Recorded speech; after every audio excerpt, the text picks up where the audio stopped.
मैं राजस्थान का झुंझुनू जिला बोल रहा हूँ। मैं झुंझुनू मेरे उपनाम तांबा नगरी शेखावटी का सिरमौर के नाम से भी प्रसिद्ध हूँ। अपनी सुंदर हवेलियों, मंदिरों, झीलों और सुंदर शहर के कारण पर्यटकों को खूब आकर्षित करता हूँ। मैं अपनी दीवारों पर विचित्र की जाने वाली कला के लिए भी खूब प्रसिद्ध हूँ। मेरे यहाँ की कपड़ों की रंगाई, मिट्टी के बर्तन बनाना और लाख की चूड़ियां बनाने जैसे कई काम किए जाते हैं। आपको बता दूं, मेरा थोड़ा सा हिस्सा रेगिस्तानी भी है। मेरे शहर के जवानों में भारतीय सेना में जाने का एक अजीब सा जज्बा है। वो शायद राजस्थान के किसी दूसरे शहर में नहीं दिखता। मैं हर साल बाहर तो कई सैनिक देता हूँ। मेरी बुहाना तहसील फौजियों की तहसील के नाम से संपूर्ण राजस्थान में प्रसिद्ध है। मेरे यहाँ के सपूतों के नाम पर 247 मेडल हैं, जो मेरे लिए एक गर्व का विषय है। दोस्तों, मेरे वीरों की भूमि के बारे में मोदी जी ने भी ये बात बोली है कि झुंझुनू झुकना नहीं जानता। मेरे यहाँ स्थिति है विश्व का सबसे बड़ा सती माता मंदिर और मेरे यहाँ की हवेलियां पूरे भारत में प्रसिद्ध हैं। मैं झुंझुनू एकमात्र ऐसा जिला हूँ जहाँ विश्व की सबसे अधिक हवेलियां हैं और माना जाता है कि मेरी इन हवेलियों का निर्माण मेरे शहर के पूंजीपतियों और सेठों ने करवाया था। मुझे 31 जनवरी 2007 को भारत का पहला धूम्रपान रहित जिला घोषित किया गया। मेरे जिले में राजस्थान की पहली हाईटेक पंचायत बनाई गई। मैं मेरी साक्षरता में भी सबसे आगे हूँ। मैं राजस्थान का सर्वाधिक पुरुष साक्षरता वाला जिला हूँ। मेरा खेतड़ी क्षेत्र कापर की खदानों के कारण पूरे एशिया में जाना जाता है। मैं राजस्थान के शेखावटी क्षेत्र का सबसे बड़ा जिला हूँ।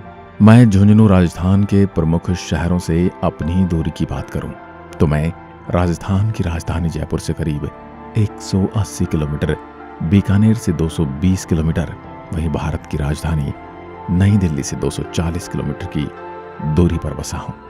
मेरे पड़ोसी जिले हैं सीकर, चूरू तथा हरियाणा से अंतर्राज्यीय सीमा भी बनाता हूं। मेरी स्थापना मोहम्मद खां द्वारा 15वीं शताब्दी में की गई थी। मेरे शहर को जुझार सिंह नेहरा के नाम पर सन 1730 में बसाया गया था। मैं झुंझुनू एक प्राचीन शहर हूँ, लेकिन आज के समय में एक डिस्ट्रिक्ट हेडक्वार्टर के रूप में भी जाना जाता हूँ। मेरे शहीद पीरू सिंह का बलिदान प्रशंसनीय है। पीरू सिंह वो इंसान था जिसने देश की रक्षार्थ प्राण गंवाए और उनको मरणोपरांत देश का प्रथम परमवीर चक्र उनके सम्मान में उनकी मां को दिया गया। पीरू सिंह की याद में आज भी वहां स्मारक बना हुआ है। मेरे क्षेत्र का अधिकांश हिस्सा अर्ध रेगिस्तान होने के कारण यहाँ पर पानी की थोड़ी कमी है, इसलिए यहाँ पर कम पानी से पैदा होने वाली फसलें मूंग, मूंग, चना, ग्वार और बाजरा बोया जाता है। मेरे यहाँ पर गर्मी में तेज गर्मी और सर्दी में कड़ाके की ठंड पड़ती है। मेरे जिले में केवल एक ही नदी बहती है, जिसका नाम कांतली नदी है। यह नदी करीब 100 किलोमीटर पर बहती है। यह नदी मुझे 2 भागों में बांटती है। मेरे यहाँ की पानी की समस्या को देखते हुए अपनी परियोजनाएं चलाई जा रही हैं। मैं झुंझुनू यदि अपने क्षेत्रफल की बात करूं तो मैं 5,928 स्क्वायर किलोमीटर में फैला हुआ हूं।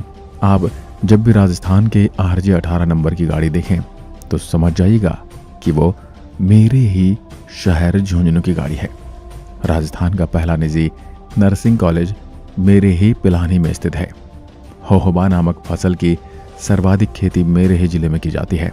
होहोबा तिलहन की फसल है और इसका वैज्ञानिक नाम सिमंडेशिया है। यह एक रेगिस्तानी पौधा है और इसके बीजों से लगभग 45 से 55% तेल प्राप्त किया जाता है। मेरे यहाँ पर ही राजस्थान का क्रीड़ा विश्वविद्यालय और सिंघानिया विश्वविद्यालय स्थित है। आपको बता दूं कि राजस्थान का पहला मोर अभ्यारण्य मेरे यहाँ पर ही प्रतिस्थापित किया गया था। देश का पहला निर्मल गांव बख्तावरपुरा झुंझुनू में ही स्थित है। देश की पहली खनिज खोज लाइब्रेरी भी मेरे ही अखवाली गांव में स्थित है। 2011 की जनगणना के अनुसार मेरे यहाँ की कुल जनसंख्या 21 लाख के आसपास है, जो पॉपुलेशन के अनुसार राज्य का 12वां सबसे बड़ा जनसंख्या वाला जिला है। मैं झुंझुनू अगर मेरे यहाँ के लिंगानुपात की बात करूं तो मेरे यहाँ का लिंगानुपात 950 है, यानी 1000 पुरुषों पर 950 महिलाएं निवास करती हैं। मैं झुंझुनू अगर मेरे यहाँ की साक्षरता की बात करूं तो मेरे यहाँ कुल साक्षरता 74.1% है, जिसमें से 86% पुरुष और 61% महिलाएं साक्षर हैं।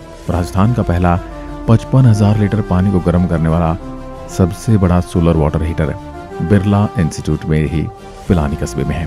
आपको बता दूं, मेरे यहाँ बहुत से विश्व प्रसिद्ध व्यापारियों का भी जन्म हुआ है। इसमें घनश्याम दास बिड़ला और डालमिया स्टील के मालिक मित्तल जैसे महान व्यापारी शामिल हैं। मेरे यहाँ की भाषा शैली की बात करूं तो शेखावटी और मारवाड़ी प्रमुख रूप से बोली जाती है।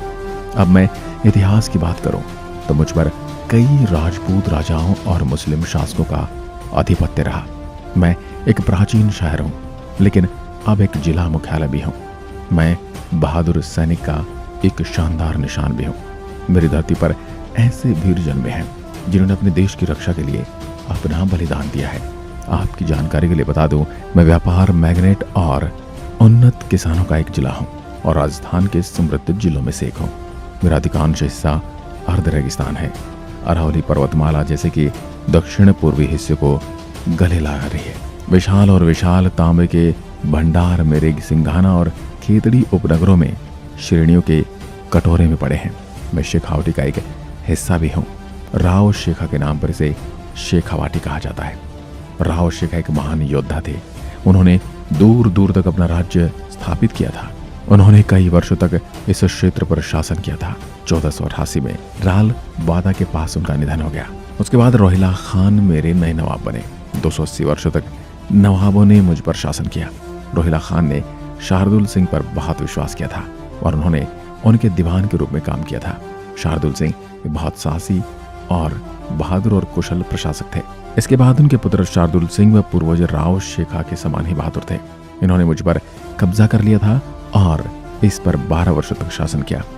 शार्दुल सिंह धार्मिक मन के व्यक्ति थे, क्योंकि उन्होंने कई मंदिरों का निर्माण किया, जैसे कि कल्याण जी मंदिर और गोपीनाथ का मंदिर। उनके पिता की मधुर स्मृति को याद करने के लिए उनके पुत्रों ने मेरे यहाँ परसारामपुर में एक स्मारक बनाया है, जो आज भी यहीं पर विद्यमान है। अंग्रेजी हुकूमत के खिलाफ मेरे जिले में व्यापक जन आक्रोश कई आंदोलनों के रूप में सामने आया। स्वतंत्रता सेनानी सावल राम के अनुसार इस जनपद में आर्य समाज आंदोलन, जकात आंदोलन, जागीरदारों के खिलाफ आंदोलन, प्रजामंडल आंदोलन और अंग्रेजों के विरुद्ध आंदोलन चले, जो कमोवेश एक दूसरे के पूरक थे। अब मैं आपको लिए चलता हूं मेरे पर्यटक स्थलों की ओर। सबसे पहले चलते हैं रानी सती मंदिर। मेरे शहर के इस मंदिर का इतिहास 400 से अधिक वर्षों का है और यह इतिहास की समृद्ध कहानियों के साथ महिला बहादुरी और मातृत्व की कमांडिंग गवाही है और आप सभी पर्यटकों की कल्पना को आकर्षित करता है और भारत के विशाल कृत्रिम मंदिरों में गिना जाता है। शहर में रानी सती मंदिर अपने चित्रों के लिए प्रसिद्ध है। देश की सबसे शुरुआती तीर्थ यात्राओं में से एक है। यहाँ की आकर्षक ऐतिहासिक कलाकृति अद्वितीय है। शहर के बीचों बीच स्थित मेरी माँ का यह मंदिर बाहर से देखने में किसी किले से कम नहीं लगता। रानी सती मंदिर के अलावा पास में हनुमान मंदिर, सीता मंदिर, गणेश मंदिर और शिव मंदिर भी है। हर आरती के बाद प्रसाद वितरित करने की तैयारी होती है। भक्तों के लिए प्रसादी का प्रबंध किया जाता है। मारवाड़ी लोगों की मान्यता है कि रानी सती माँ दुर्गा का अवतार है। मारवाड़ी परिवार और रानी सती भक्त अपने घरों में रानी सती मैया की पूजा करते हैं। इस मंदिर की बहुत मान्यता है। ये मंदिर बहुत जल्दी इच्छाएं पूरी करता है। बुरे समय में अपने बच्चे को मैया ने बहुत बार संभाला है। आपको बता दूं, मंदिर में 13 सती मंदिर है, जिसमें 12 छोटे और एक बड़ा जो रानी सती का है। पास में हरी बगीचे में भगवान शिव की प्रतिभा बड़ी सुंदर लगती है। यदि आप मेरे झुंझुनू में आते तो आपके लिए स्थान सबसे सर्वोपरि होगा। अब दूसरे स्थान पर आते हैं, मोदी और तिब्बरवाल हवेली। ये दोनों हवेली मेरे शहर के मुख्य बाजार में स्थित हैं। लगभग 16वीं शताब्दी के उत्तरार्ध में इन हवेली की नींव ईंटों के साथ रखी गई थी। हवेली शानदार वास्तुकला और डिजाइन का उत्कृष्ट नमूना है। हवेली अपनी उम्र के साथ वहां खड़ी है और कई ऐतिहासिक कहानी के लिए गवाह रही है। मेरे यहाँ के पर्यटन स्थलों में इसका महत्वपूर्ण योगदान है। मुझ में इसके अलावा भी बहुत सारी हवेलियां हैं। इनमें से सबसे लोकप्रिय ईश्वर रस मोहन दास मोदी हवेली है। कनीराम नरसिंह दास तिब्रूवाला हवेली और नारुद्दीन फारूकी हवेली है। मेरे यहाँ की सभी हवेलियों में दीवारों पर रंगीन कारीगरी की गई है और कभी कभी छत पर भी ये काम किया गया है। यदि आप फ्रेस्को और चित्रकारी के प्रशंसक हैं तो आप इनमें से किसी भी सुंदर भवन पर जाने से चूकना नहीं चाहेंगे। शेखावटी पेंटिंग्स यहाँ आर्ट वर्क का एक बहुत बड़ा हिस्सा है, तभी तो मुझे हवेलियों का शहर भी कहा जाता है। अब चलते हैं खेतड़ी महल। खेतड़ी महल, जैसा कि आप देख पा रहे हैं, पर्यटन को प्रभावित करने वाला बहुत ही सुंदर महल है। खेतड़ी महल का निर्माण मेरे तत्कालिक राजा भोजपाल सिंह द्वारा लगभग 1770 में कराया गया था। आपको बता दूं, भोपाल सिंह शार्दुल सिंह का पोता था। प्रसिद्ध खेतड़ी महल किसी भी महल के दरवाजे या खिड़कियों से रहित है, इसलिए इसे हवा महल के रूप में जाना जाता है। जयपुर के सवाई प्रताप सिंह मेरी इस अनोखी संरचना से इतने प्रेरित हुए कि सन 1799 में भव्य और ऐतिहासिक हवा महल का निर्माण जयपुर में किया। खेतड़ी उस समय का दूसरा सबसे धनी ठिकाना जयपुर के तहत माना जाता था। अब जब भी मेरे झुंझुनू आए तो इस महल को देखना न भूलें। अब आता है मेड़तानी की बावड़ी। मेड़तानी की बावड़ी मेरे यहाँ के पर्यटन स्थलों व झुंझुनू के दर्शनीय स्थलों में से एक स्थान है। यह अच्छी तरह से 1783 में बनाया गया था और लगभग 30 मीटर गहरा है। यह मेहराब वाली बावड़ी सरदार सिंह की विधवा मेड़तानी ने बनवाई थी। डुंडलोद का किला। मेरे ऐतिहासिक स्थलों में आप मेरे इस भव्य किले की सैर कर सकते हैं। डुंडलोद किला राजपूत और मुगल वास्तुकला का अद्भुत मिश्रण है। दीवाने खास में कांच की खिड़कियां, प्राचीन वस्तुएं और एक प्रभावशाली पुस्तकालय यहाँ देखने लायक हिस्से हैं। जनानाओं के लिए पहली मंजिल पर अलग कक्ष का निर्माण किया गया था, जिसे आप भी देख सकते हैं। यह किला एक आरामदायक निवास में परिवर्तित हो गया है। यहाँ आज भी शाही अंदाज को महसूस किया जा सकता है। भारतीय इतिहास की बेहतर समझ के लिए आप यहाँ की यात्रा अवश्य करें। अब मैं आपको दर्शन करवाना चाहता हूँ विश्व के एकमात्र सती मंदिर। यह मंदिर मेरे नगर का सर्वाधिक लोकप्रिय मंदिर है, रानी सती मंदिर। मुझे एक याद है कि राजस्थान में अनेक सती मंदिर हैं, किंतु आपने अब तक एक भी सती मंदिर के दर्शन नहीं किए होंगे। आपको बता दूं, सती का प्रचलित अर्थ है वह स्त्री जिसने अपने पति की मृत्यु के पश्चात उसकी चिता की अग्नि में स्वेच्छा से स्वयं को झोंक देने का निश्चय किया हो। यह सुनने अथवा बोलने में जितना आसान प्रतीत होता है, वास्तव में अत्यंत कठिन था। जो इस प्रथा का मर्म समझता है वही बता सकता है कि यह हर स्त्री के लिए संभव नहीं था। जिस स्त्री में इसे करने का सामर्थ्य था तथा इच्छा शक्ति थी, वह सती हो पाती थी। इतिहास को खंगाले तो हमें ज्ञात होता है कि प्राचीन काल में आक्रमणकारी सेना से बचने के लिए भी राज्य की स्त्रियां सती होती थी, जिसका उदाहरण आप चित्तौड़गढ़ के किले को ले सकते हैं, जिसे जौहर कहा जाता है। बादलगढ़ का किला मेरे पूर्व नवाब फाजी खान द्वारा निर्मित यह किला 17वीं शताब्दी का है। इस किले में शासक अपने आरामदायक कमरों में आराम करते थे। वास्तु की सुंदर प्राचीन वास्तुकला का प्रदर्शन करते हुए इस किले की दीवार पर नक्काशी और किले के चित्र अभी भी बरकरार हैं। बादलगढ़ किला मेरे शहर के सबसे प्रसिद्ध स्थानों में से एक है। अब चलते हैं सोने चांदी की हवेली। अपने नाम के अनुरूप इस महल की विभिन्न संरचनाएं पहले सोने और चांदी के टुकड़ों का उपयोग करके बनाई गई थी। यह हवेली राजघरानों के लिए मनोरंजन की एक जगह थी, जहां वे अपने खाली समय खेल पेय और नृत्य में बिताते थे। कहा जाता है कि इस हवेली में एक विशिष्ट कमरा बनाया गया था, जहां राजा प्रदर्शन के बाद नर्तकियों को देने वाले सभी सोने और चांदी को रखते थे। वर्तमान में मेरे स्थान पर पर्यटक खूब आकर्षित होते हैं, लेकिन अब इसमें ऐसी कोई सोने चांदी जैसी मूल्यवान वस्तुएं नहीं है। बिहारी जी का मंदिर अपने प्राचीन चित्रों के लिए प्रसिद्ध बिहारी जी मंदिर सैकड़ों साल पुरानी हिंदू देवी देवताओं की मूर्तियों और नक्काशी का घर है। यहाँ की सुबह और शाम की आरती स्थानीय लोगों के साथ साथ पर्यटकों को भी अत्यंत आकर्षित करती है। दूर दूर से लोग यहाँ प्रार्थना करने आते हैं। मंदिर के आसपास एक सुंदर रूप से निर्मित उद्यान है। लोहारगल सूर्यकुंड लोहारगल मेरे मुख्य शहर से लगभग 70 किलोमीटर दूर अरावली पर्वतमाला की गोद में स्थित है तथा लोहारगल सूर्यकुंड राजस्थान नहीं बल्कि पूरे देश में प्रसिद्ध है। लोहारगल सूर्य मंदिर पांडवों का वनवास और पश्चाताप के लिए जानी जाती है। लोहारगल को शेखावाटी का हरिद्वार भी कहा जाता है, क्योंकि सावन के महीने में शेखावाटी क्षेत्र से और हरियाणा के शिव भक्त सूर्य मंदिर लोहारगल से कावड़ लाते हैं और भगवान शिव जी को अर्पित करते हैं। आपको बता दूं, वर्षा ऋतु में मेरा स्थान एक रमणीक स्थल है।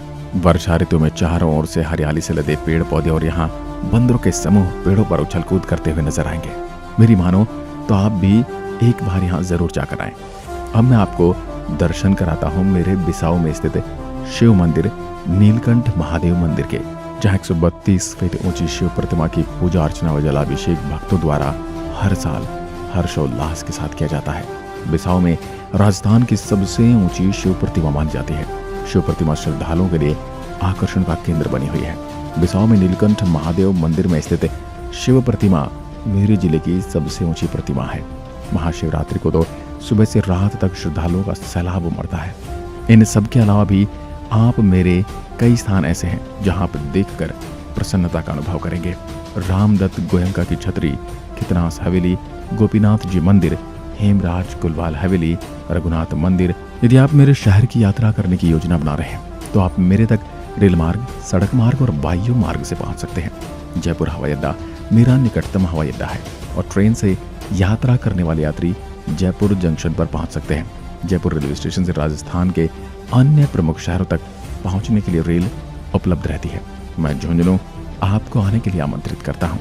एक बार फिर मिलते हैं एक और ऐसी ही वीडियो के साथ। तब तक के लिए नमस्कार, जय हिंद, जय भारत।